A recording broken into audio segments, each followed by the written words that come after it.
हमने अपनी ही परंपराओं और संस्कृति को पिछड़ेपन की निशानी मान लिया, जबकि यही चीजें विदेशों में जाकर सुपरहिट हो गईं, विदेशों में जाकर ट्रेंड कर रही हैं। प्राचीन काल से भारत में योग जीवन का बहुत महत्वपूर्ण हिस्सा है, लेकिन भारतीयों ने इसे तब अपनाया जब योग योगा हो गया। अमेरिका में प्राणायाम की ट्रेनिंग के लिए लोग 1,82,000 रुपए तक दे रहे हैं और वहां पर योगा का बाजार लगभग 1,15,000 करोड़ रुपए तक पहुंच गया है। इसी तरह से भारत का हल्दी वाला दूध पश्चिमी देशों में पहुंचकर अब टर्मरिक लाटे बन गया है।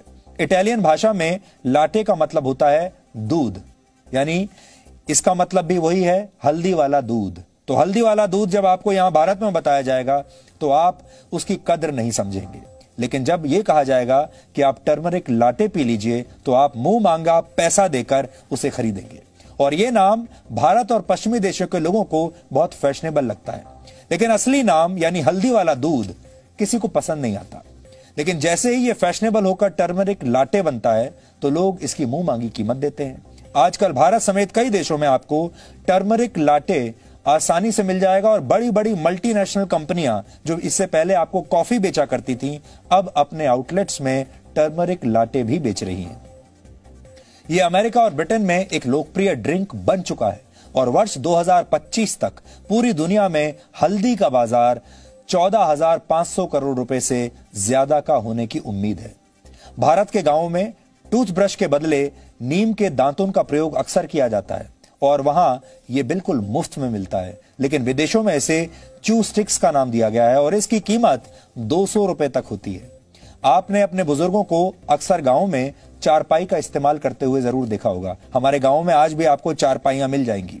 भारत में एक चारपाई की कीमत औसतन लगभग 500 रुपए के आसपास होती है, लेकिन ऑस्ट्रेलिया में ऐसी चारपाई 50,000 रुपए में बिक रही है और वहां इसे ट्रेडिशनल इंडियन डे बेड के नाम से बेचा जा रहा है।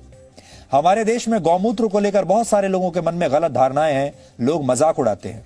पेट संबंधी बीमारियों में आयुर्वेद गौमूत्र के सेवन की सलाह देता है और कई गंभीर बीमारियों में भी यह फायदेमंद होता है। और अब विदेशी कंपनियों ने इसी गौमूत्र के 7 पेटेंट्स हासिल कर लिए हैं। सिर्फ परंपराएं ही नहीं, पश्चिम में अब भारत की पूजा करने की पद्धति भी मशहूर होने लगी है। हमारे देश में पत्थरों की पूजा की जाती है, अब अमेरिका में इसकी नकल की गई है और वहां पर इसे ग्रेटिट्यूड रॉक का नाम दिया गया है। वहां के लोग इस पत्थर को प्रकृति से जुड़ने का एक माध्यम मान रहे हैं।